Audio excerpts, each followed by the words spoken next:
아버지, 사실은 드릴 말씀이 있어요. 아들 민수가 조심스럽게 입을 열었습니다. 저희가 생각해봤는데 따로 사시는 게 어떨까 해서요. 순간 철호의 숟가락질이 멈췄습니다. 여기 집이 좁다는 거니? 며느리 지영이 거들었습니다. 아버님, 그게 아니라 아이들도 크고 있고 해서 저희가 아버님 위해 근처에 좋은 빌라를 알아봤어요. 철호는 목이 메어 밥이 잘 넘어가지 않았습니다. 철호는 자신이 평생 일해서 마련한 집에서 아들에게 내쫓기는 기분이었죠. 그렇게 빌라로 이사 온 얼마 후 아들에게 오랜만에 전화가 왔습니다. 아버지, 혹시 요양원에 가시면 안 될까요? 급히 사업 자금이 필요해서 빌라를 팔까 해요. 철호는 머릿속이 하얘지며 손이 부들부들 떨렸습니다. 평생을 키우며 자랑스러웠던 아들의 전화. 철호 할아버지 앞에는 어떤 일이 벌어지는 걸까요? 그리고 자식을 위해 평생을 살아온 할아버지의 선택은요? 그 전에 구독과 좋아요를 눌러주시면 오늘의 큰 복이 찾아오실 거예요. 그럼 이야기 속으로 함께 떠나보실까요? 새벽 3시, 철호는 어김없이 눈을 떴습니다. 40년 동안 같은 시간에 일어나는 습관은 은퇴한 지금도 그의 몸에 깊이 박혀 있었습니다.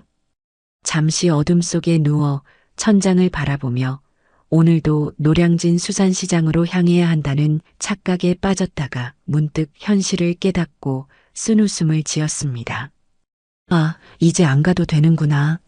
하지만 그의 거친 손등에는 여전히 생선 비늘과 소금에 절어 패인 주름이 그대로 남아 있었습니다. 40년 동안의 흔적은 쉽게 지워지지 않았습니다. 철호는 침대에서 일어나 창문을 열었습니다. 강남의 50평 아파트에서 바라보는 서울의 아침은 언제나 그를 뿌듯하게 했습니다. 처음 노량진에서 좌판을 벌였던 25 청년이 이제는 강남에 아파트를 가진 노인이 되었으니까요. 꿈 같은 일이지. 그는 중얼거리며 따뜻한 물로 세수를 했습니다. 거울 속 주름진 얼굴이 그를 바라보았습니다. 78세. 결코 짧지 않은 세월이었습니다. 아내를 일찍 여의고 홀로 아들 민수를 키우며 살아온 나날들이 주마등처럼 스쳐 지나갔습니다. 새벽부터 밤까지 수산시장에서 생선을 다루며 번 돈으로 아들을 명문대에 보냈습니다. 손에서 비린내가 지워지지 않아도 아들의 학비와 용돈을 마련하기 위해 하루도 쉬지 않고 일했습니다. 아버지, 오늘은 뭐 드시고 싶으세요? 아침 식사 준비를 하는 며느리 지영의 목소리에 철호는 방에서 나왔습니다. 테이블에는 아들 민수가 이미 앉아 신문을 보고 있었습니다. 아무거나 괜찮아. 수고하네. 철호는 미소를 지으며 식탁에 앉았습니다.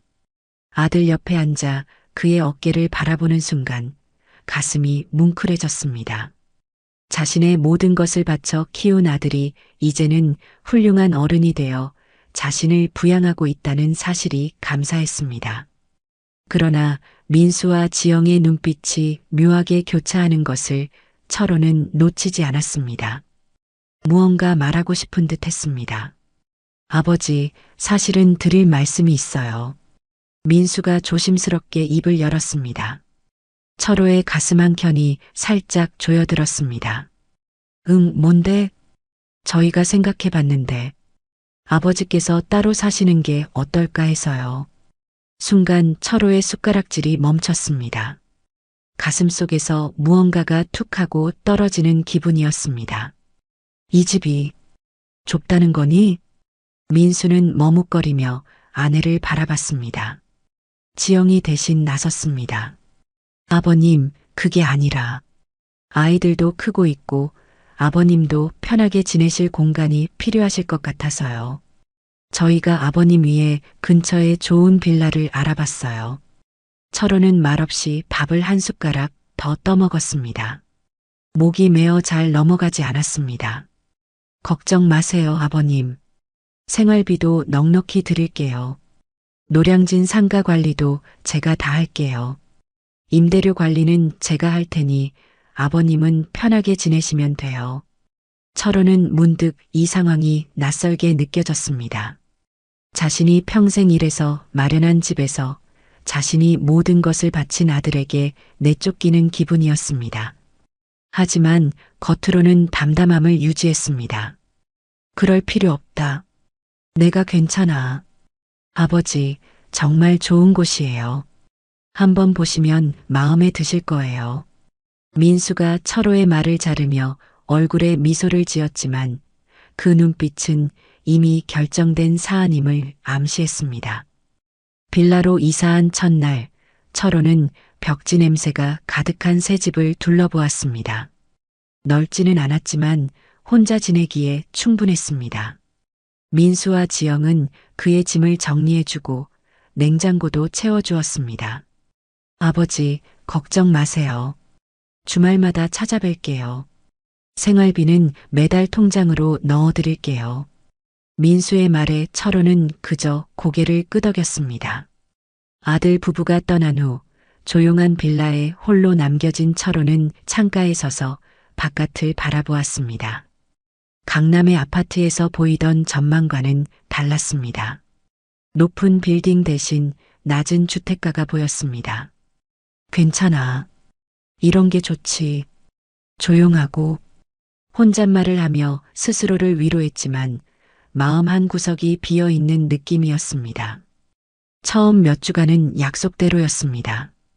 민수 가족이 주말마다 방문했고 생활비도 꼬박꼬박 입금되었습니다. 상가 임대료에서 나오는 월 500만 원의 일부를 생활비로 받는 것이 그에게는 충분했습니다. 그러나 시간이 흐르면서 변화가 생겼습니다. 주말 방문은 격주로 다시 한 달에 한 번으로 줄어들었습니다. 전화 통화는 점점 짧아졌고 나중에는 문자 메시지로 대체되었습니다. 아버지, 오늘은 회사 일이 많아서 다음에 꼭 찾아뵐게요. 받은 문자를 읽으며 철호의 눈가에 주름이 깊어졌습니다. 손가락으로 화면을 쓸어내리는 동작이 어색했습니다. 평생 거친 생선을 다루던 손으로 스마트폰을 조작하는 것은 여전히 낯설었습니다. 창밖으로 내리는 비를 바라보며 철호는 깊은 한숨을 내쉬었습니다. 물고기를 고르는 눈은 정확했지만 사람의 마음을 읽는 눈은 그만큼 정확하지 못했나 봅니다. 자신이 평생을 바쳐 키운 아들의 마음이 이렇게 빨리 변할 줄은 몰랐습니다. 비가 창문을 두드리는 소리가 마치 그의 외로운 마음을 두드리는 것 같았습니다. 철호는 손을 꽉 쥐었다 폈다 하며 생각에 잠겼습니다. 노량진 수산시장에서 40년을 버티며 살아온 그였습니다. 이 정도 어려움은 견딜 수 있을 것입니다. 하지만 마음 깊은 곳에서는 불안감이 조금씩 자라고 있었습니다. 가을이 깊어가던 어느 날 철호의 휴대폰이 울렸습니다. 화면에 민수라는 이름이 떠오르자 그의 얼굴에 미소가 번졌습니다. 요즘 통 연락이 뜸했던 아들이었습니다. 여보세요, 민수야? 아버지, 오랜만이에요. 건강은 어떠세요? 민수의 목소리가 어딘지 들뜬 것 같았습니다. 철호는 직감적으로 무언가 있다는 것을 느꼈습니다. 수산시장에서 40년 사람 눈빛과 목소리만 들어도 그날의 거래가 순조로울지 아닐지 알아차리는 감각이 아직 살아있었습니다. 그럭저럭 살아가고 있지. 너는 어떻게 지내니? 네, 잘 지내요. 아버지, 사실 드릴 말씀이 있어서 전화드렸어요. 철호의 가슴이 살짝 조여들었습니다. 아들의 전화에 기뻐했던 마음이 한순간에 긴장으로 바뀌었습니다. 무슨 일인데?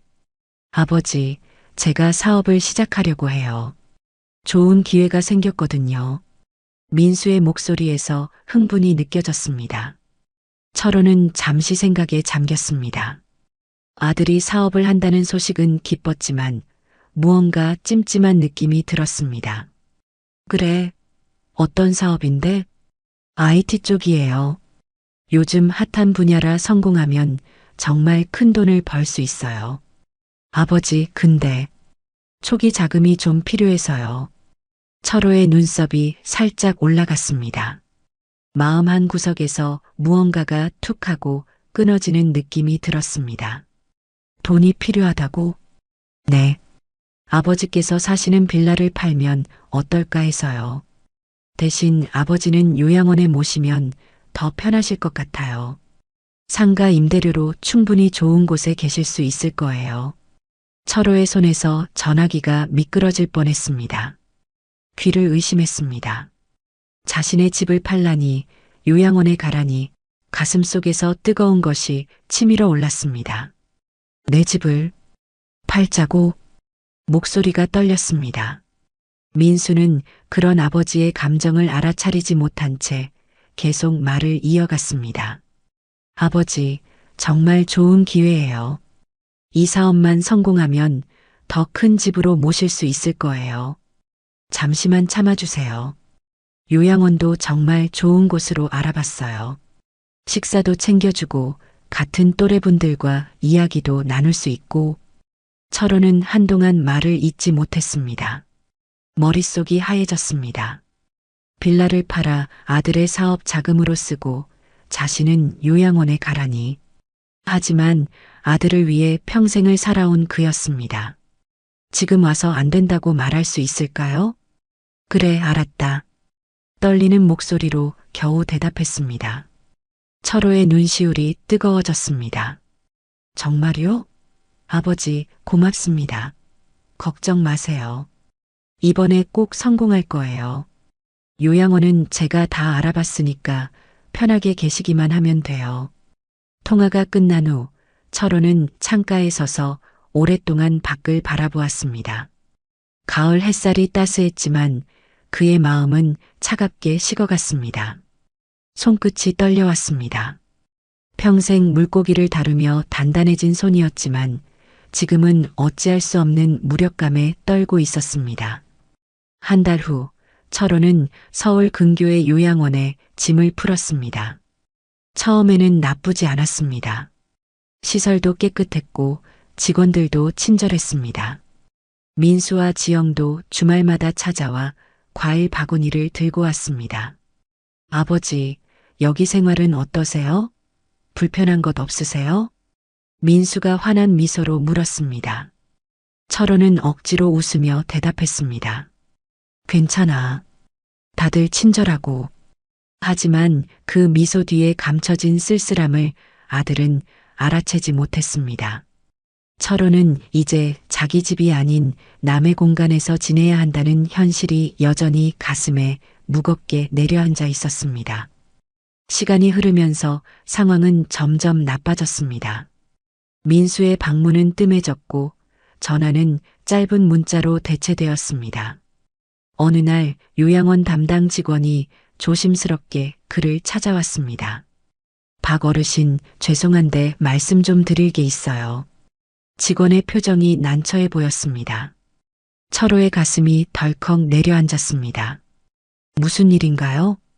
보호자분께서 요양비를 줄이겠다고 하셔서 앞으로는 식사가 조금 달라질 수 있어요.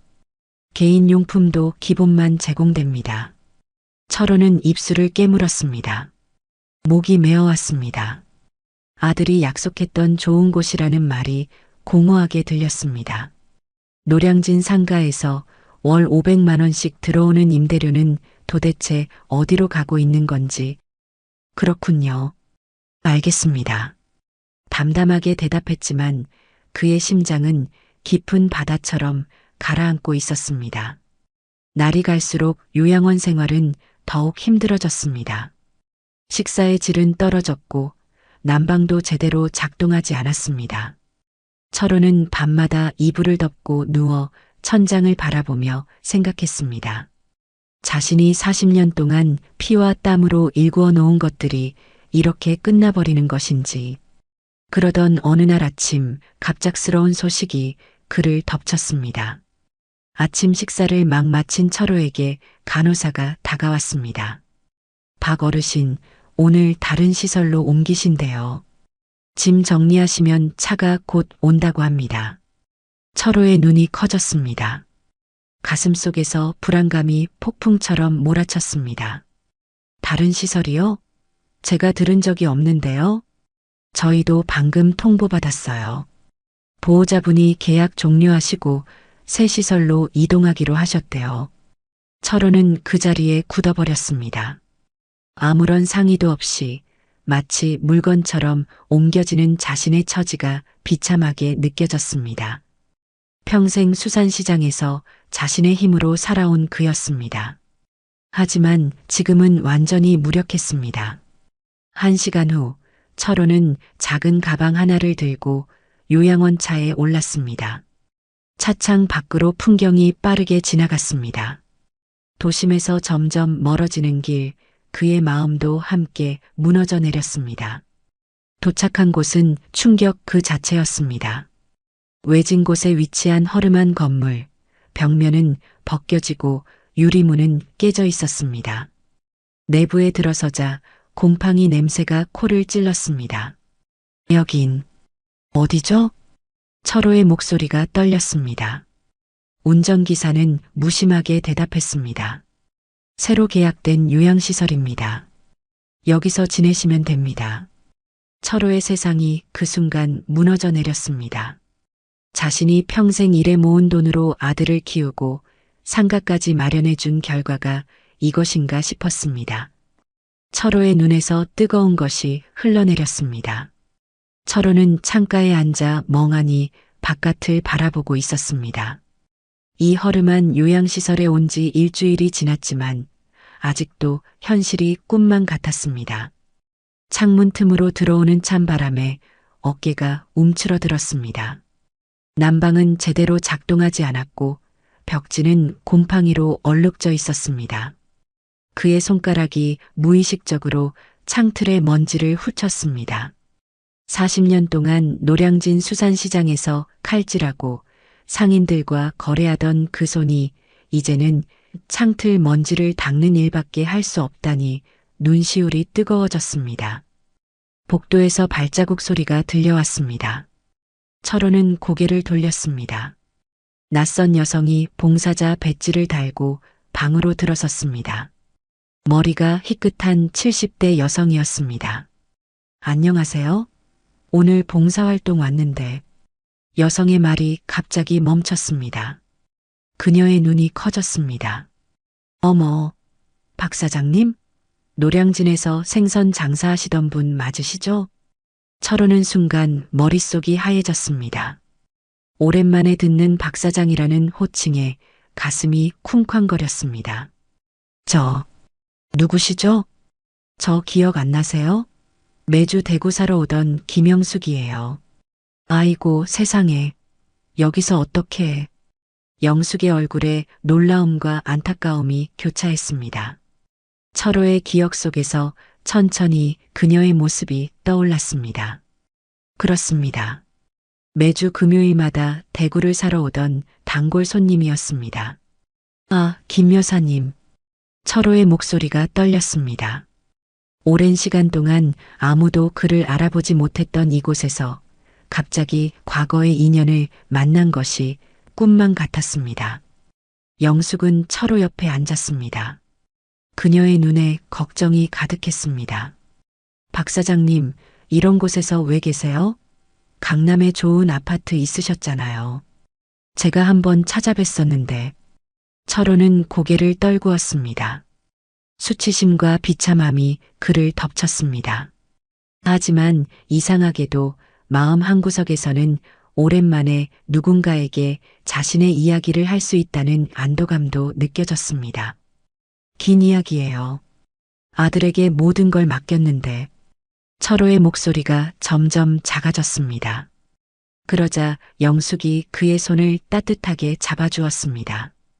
괜찮아요. 천천히 말씀하세요. 철호는 모든 이야기를 털어놓았습니다.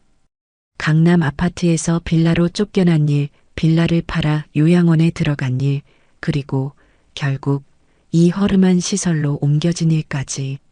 말을 할수록 그의 어깨는 무거워졌지만 동시에 마음의 짐은 조금씩 가벼워지는 느낌이었습니다.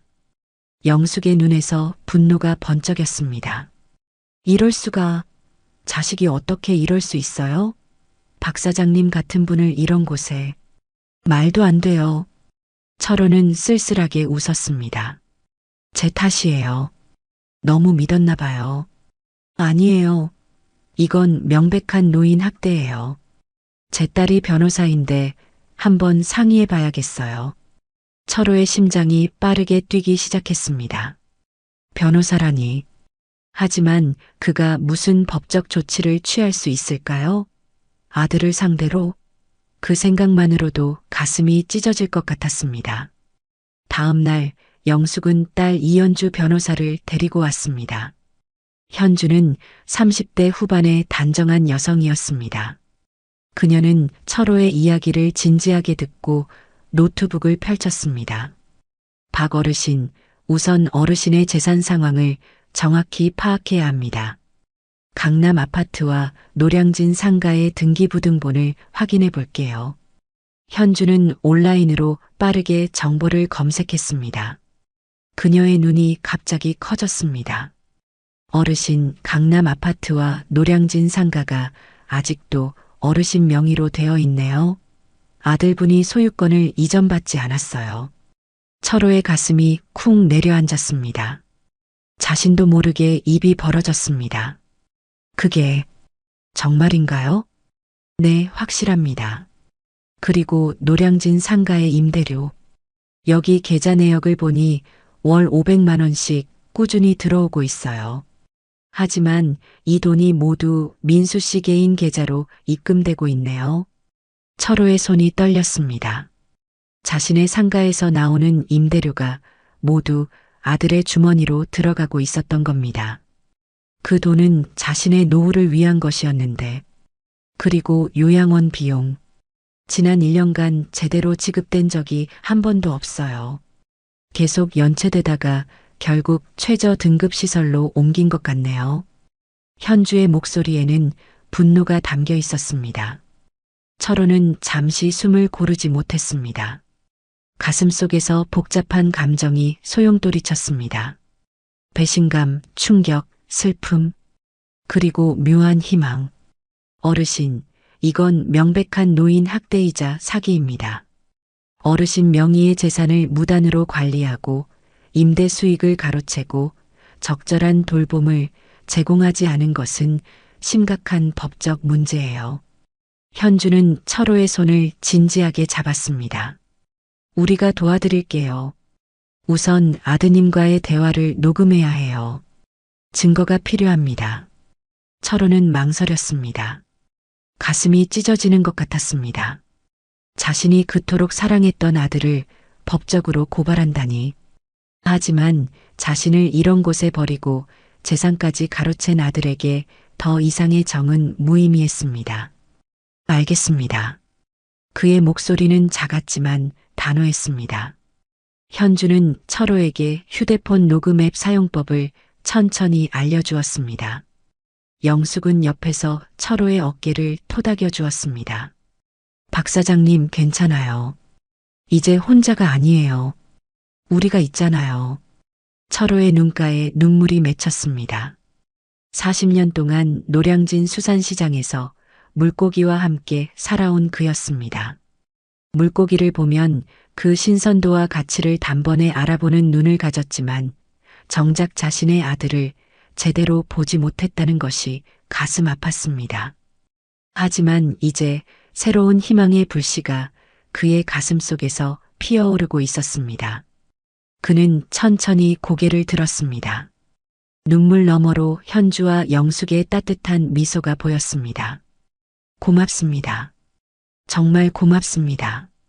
그의 목소리는 떨렸지만 그 안에는 오랜만에 느껴보는 희망과 결단이 담겨 있었습니다.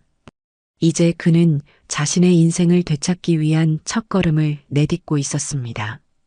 아침 일찍 철호는 오랜만에 단정하게 옷을 갖춰 입었습니다. 주름진 손으로 셔츠 깃을 정리하며 거울 속 자신의 모습을 바라보았습니다. 눈빛이 달라졌습니다. 이제 그의 눈에는 결단과 의지가 빛나고 있었습니다. 이제 시작이다. 그는 작은 소리로 중얼거렸습니다. 40년 동안 수산시장에서 물고기를 보는 눈을 키워온 그였습니다. 언제가 가장 신선한지, 어떤 물고기가 가장 값어치가 있는지 단번에 알아보는 안목이 있었습니다. 이제 그 안목으로 자신의 인생을 다시 바라볼 차례였습니다. 이연주 변호사와의 만남은 카페에서 이루어졌습니다. 그녀는 노트북과 서류 가방을 들고 정확히 약속 시간에 도착했습니다. 철호는 문득 자신이 수산시장에서 약속 시간을 지키기 위해 얼마나 노력했는지 떠올렸습니다. 새벽 어시장에서 단 한 번도 늦은 적이 없었습니다. 박 어르신, 준비는 다 되셨나요? 현주의 목소리는 부드러웠지만 단호했습니다. 철호는 고개를 끄덕였습니다. 손끝이 약간 떨렸지만 마음은 단단했습니다. 네, 준비됐어요. 현주는 노트북을 펼치고 자료들을 하나씩 보여주었습니다. 강남 아파트의 시세, 노량진 상가의 임대계약서, 민수가 무단으로 사용한 임대료네요. 모든 것이 체계적으로 정리되어 있었습니다. 어르신, 지금 부동산 시장이 호황기입니다. 강남 아파트를 지금 매각하시면 최고가를 받으실 수 있어요. 철호의 눈이 잠시 흔들렸습니다. 자신이 평생을 바쳐 마련한 아파트를 팔아야 한다는 생각에 가슴이 아팠습니다. 하지만 이제는 결단할 때였습니다. 물고기가 제일 신선할 때 팔아야 최고가를 받는 법이지. 그의 말에 현주가 미소 지었습니다. 철호는 천천히 고개를 들었습니다. 수산시장에서 터득한 지혜가 지금 이 순간에도 빛을 발하고 있었습니다. 물고기를 고르는 눈과 사람을 보는 눈은 같은 거예요. 둘 다 싱싱한지 금방 알 수 있지요. 철호의 입가에 쓴웃음이 맴돌았습니다. 아들을 보는 눈은 그렇게 정확하지 못했던 모양입니다. 하지만 이제는 달랐습니다. 그는 모든 것을 분명히 볼 수 있었습니다. 현주는 법적 대응 전략을 설명했습니다. 우선 노량진 상가의 임대계약을 변경하여 수익금 흐름을 차단하고 강남 아파트는 민수 모르게 매각을 진행하는 것이었습니다. 어르신, 이 모든 게 합법적입니다. 재산은 모두 어르신 명의니까요. 아드님이 무단으로 관리한 것이 오히려 불법이에요. 철호는 깊은 숨을 내쉬었습니다. 가슴 한구석이 아팠지만 이제는 자신을 위한 결정을 할 때였습니다. 알겠어요. 진행합시다. 그날 오후 철호는 옛 거래처 은행원을 만났습니다. 수산시장 시절 단골이었던 김 부장은 철호를 보자마자 반갑게 맞아주었습니다. 박 사장님, 오랜만입니다. 어떻게 지내셨어요? 철호의 얼굴에 옅은 미소가 번졌습니다. 오랜 인연이 이렇게 빛을 발하는 순간이었습니다. 도움이 필요해서 왔네. 김 부장은 철호의 사정을 듣고 즉시 도움의 손길을 내밀었습니다. 개인 계좌 개설, 재산 관리 정비, 모든 것이 신속하게 진행되었습니다. 철호는 새삼인맥의 소중함을 깨달았습니다. 40년 수산시장 생활에서 쌓아온 신뢰가 지금 그를 지탱해주고 있었습니다. 일주일 후 강남 아파트 매각이 진행되었습니다. 부동산 중개인 역시 철호의 오랜 고객이었던 정 사장이었습니다. 그는 최고가로 매각할 수 있도록 도왔습니다. 박 사장님, 걱정 마세요. 제가 책임지고 좋은 가격에 판매해 드릴게요. 철호의 눈가에 잠시 습기가 맺혔습니다. 평생을 일구어온 보금자리를 떠나보내는 것은 쉬운 일이 아니었습니다. 하지만 그의 마음속에는 이미 단단한 결심이 자리 잡고 있었습니다. 매각이 성사되고 철호는 민수에게 공식적인 퇴거 통보를 보냈습니다. 그리고 노량진 상가의 임대 계약도 민수 모르게 변경했습니다. 이제 모든 수익은 철호의 세계자로 직접 들어오게 되었습니다. 준비를 마친 후 철호는 새로운 요양시설을 찾았습니다. 햇살이 잘 들어오는 깨끗한 곳이었습니다. 식사도 정갈했고 직원들의 말투에서 존중이 느껴졌습니다. 이것이 바로 그가 원했던 노후의 모습이었습니다. 이사를 마친 날 그는 창가에 앉아 석양을 바라보았습니다. 가슴속에서 묘한 해방감이 느껴졌습니다. 평생 아들을 위해 살아온 그였지만 이제는 자신의 삶을 살 차례였습니다. 철호의 휴대폰이 울렸습니다. 민수였습니다. 아마도 퇴거 통보를 받았을 것입니다. 철호는 잠시 망설이다가 전화를 받았습니다. 아버지, 이게 무슨 일이에요? 왜 갑자기 집을 파셨어요? 민수의 목소리에 당혹감과 분노가 섞여 있었습니다. 철호는 차분하게 대답했습니다. 내가 너희에게 줄 만큼 줬다. 이제 내 삶은 내가 결정한다. 그의 목소리는 떨리지 않았습니다. 40년 동안 수산시장에서 단련된 그의 마음은 이제 단단한 바위처럼 흔들림이 없었습니다. 이것이 그의 마지막 협상이었습니다. 자신의 인생을 되찾기 위한 수산시장 상인의 마지막 거래였습니다. 비가 내리는 저녁, 민수와 지영은 허름한 반지하 빌라 앞에 서 있었습니다. 포장도 제대로 하지 못한 짐 상자들이 빗물에 젖고 있었습니다. 지영의 얼굴은 창백했고 민수의 눈빛은 허탈함으로 가득했습니다. 퇴거 명령 이후 그들이 겨우 구할 수 있었던 거처는 이습기 찬 반지하뿐이었습니다. 이게 다 당신 때문이야. 지영의 날카로운 목소리가 빗소리를 뚫고 민수의 귀를 찔렀습니다. 민수는 아무 말 없이 열쇠를 돌렸습니다. 문이 열리자 곰팡이 냄새가 훅 밀려왔습니다. 지영의 얼굴이 일그러졌습니다. 이런 곳에서 어떻게 살아? 천장에서 물이 떨어지잖아. 벽지는 곰팡이로 까맣게 변색되어 있었고 천장 곳곳에는 누수 자국이 얼룩덜룩 퍼져 있었습니다. 화장실 바닥에는 물이 고여 있었고 주방 싱크대는 녹이 슬어 있었습니다. 창문으로는 지나가는 행인의 발만 보였습니다. 민수는 멍하니 그 광경을 바라보았습니다. 한 달 전만 해도 그는 강남 50평 아파트에 살았습니다. 좋은 가구, 넓은 거실, 깨끗한 화장실, 모든 것이 꿈처럼 사라졌습니다. 어떻게 이렇게 됐지? 그의 중얼거림에 지영이 차갑게 웃었습니다. 당신이 상가 임대료 챙겨 쓰지 않았으면 이렇게 안 됐을 거야. 아버님 재산만 보고 좋은 척 하더니. 민수의 얼굴이 붉게 달아올랐습니다. 가슴속에서 분노가 치밀어 올랐습니다. 나만 그랬어? 너도 그 돈으로 명품백 사고 해외여행 다니지 않았어? 둘 사이의 공기가 얼어붙었습니다. 서로를 바라보는 눈빛에는 더 이상 사랑이 없었습니다. 오직 원망과 후회만이 가득했습니다. 짐을 겨우 정리한 후 첫날 밤은 악몽 같았습니다.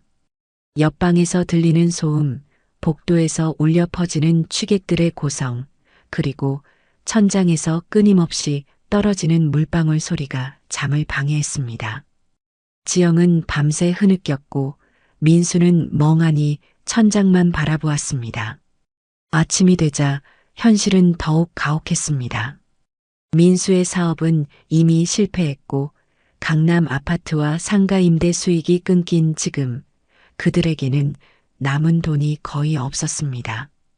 민수는 일용직 구인 공고를 찾기 시작했고 지영은 마트 시식 코너 아르바이트 면접을 보러 갔습니다. 한 달이 지났습니다. 민수는 건설 현장에서 일당을 받으며 하루하루를 버텼습니다.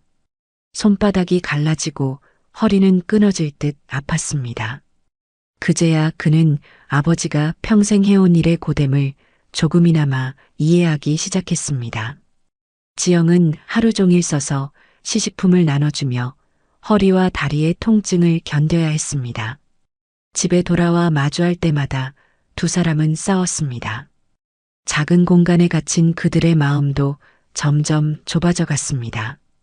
당신 아버지가 우리한테 이럴 줄 몰랐어. 우리가 뭘 그렇게 잘못했다고. 지영의 목소리가 높아졌습니다. 민수는 지친 눈으로 그녀를 바라보았습니다. 우리가 아버지를 싸구려 요양원에 버려두고 상가 임대료 챙겨 먹은 게 잘못한 거 아닌가? 순간 지영의 얼굴이 굳었습니다. 말문이 막힌 듯 했습니다. 민수도 자신이 한 말에 충격을 받은 듯 멍하니 앉아 있었습니다. 그제야 그들은 자신들이 무엇을 했는지 조금씩 깨닫기 시작했습니다. 어느 날 민수는 용기를 내어 아버지가 계신 새 요양원을 찾아갔습니다. 지영도 함께였습니다. 두 사람의 얼굴은 한 달 사이 초췌해져 있었습니다. 눈 밑에는 다크서클이 짙게 내려앉았고 옷은 구겨져 있었습니다. 철호는 햇살 좋은 공원 벤치에 앉아 있었습니다. 그의 모습은 한결 밝아 보였습니다. 눈빛에 생기가 돌고 표정도 편안해 보였습니다. 아버지, 민수의 목소리가 떨렸습니다. 철호는 천천히 고개를 돌렸습니다. 그의 눈에 잠시 놀라움이 스쳤지만 이내 담담한 표정으로 돌아왔습니다. 아버지, 정말 잘못했습니다. 다시 한 번만 기회를 주세요. 상가라도 다시 관리하게 해주세요. 민수의 목소리는 절박했습니다. 지영도 고개를 숙인 채 흐느꼈습니다. 아버님, 정말 죄송합니다. 저희가 너무 부족했습니다. 다시 가족으로 받아주실 수 있을까요? 철호는 잠시 그들을 바라보았습니다. 그의 눈빛이 잠시 흔들렸습니다. 하지만 이내 단호함이 돌아왔습니다. 이제 나는 나를 소중히 여기는 사람들과 함께 살 것이다. 너희는 나를 값으로 계산했지. 그 말에 민수의 어깨가 무너져 내렸습니다. 지영은 흐느끼며 고개를 더 깊이 숙였습니다. 아버지, 제발 가라. 너희가 나에게 한 것처럼 나도 너희에게 했을 뿐이다. 철호의 목소리는 떨리지 않았습니다. 그는 천천히 일어나 요양원 안으로 걸어갔습니다. 그 뒤로 영숙과 현주가 그를 반갑게 맞이했습니다. 그들의 웃음소리가 봄바람처럼 따스하게 들려왔습니다. 민수와 지영은 무거운 발걸음으로 요양원을 나왔습니다. 돌아갈 곳은 습기 찬 반지하뿐이었습니다. 그들의 눈에는 이제 깊은 후회와 자책이 가득했습니다. 철호는 창가에 서서 떠나는 두 사람의 뒷모습을 바라보았습니다. 가슴 한구석이 아팠지만 후회는 없었습니다. 그는 이제 자신의 삶을 찾아가고 있었습니다. 노량진 상가는 신뢰할 수 있는 전문 관리인에게 맡겼고 투명한 수익 관리로 편안한 노후를 보장받게 되었습니다. 철호는 옛 수산시장 동료들과 정기적으로 만남을 가졌습니다. 그들과 함께할 때면 40년 전 활기찬 청년의 모습이 되돌아오는 것 같았습니다. 영숙과 현주는 그에게 새로운 가족이 되어 주었습니다. 창밖으로 봄 햇살이 따스하게 비쳐들었습니다. 철호는 깊은 숨을 내쉬었습니다. 그의 눈가에 잔잔한 미소가 번졌습니다. 물고기를 팔 때도 인생을 살 때도 가장 중요한 건 자신의 가치를 아는 것이야. 그의 중얼거림이 따스한 햇살 속에 녹아들었습니다. 이제 그는 자신의 가치를 알고 그것을 지키며 살아가는 법을 배웠습니다. 인생의 마지막 장을 자신만의 방식으로 써나가고 있었습니다. 오늘의 이야기는 어떠셨나요? 귀중한 시간 함께 해주셔서 감사합니다. 행복 가득 건강한 하루 되세요.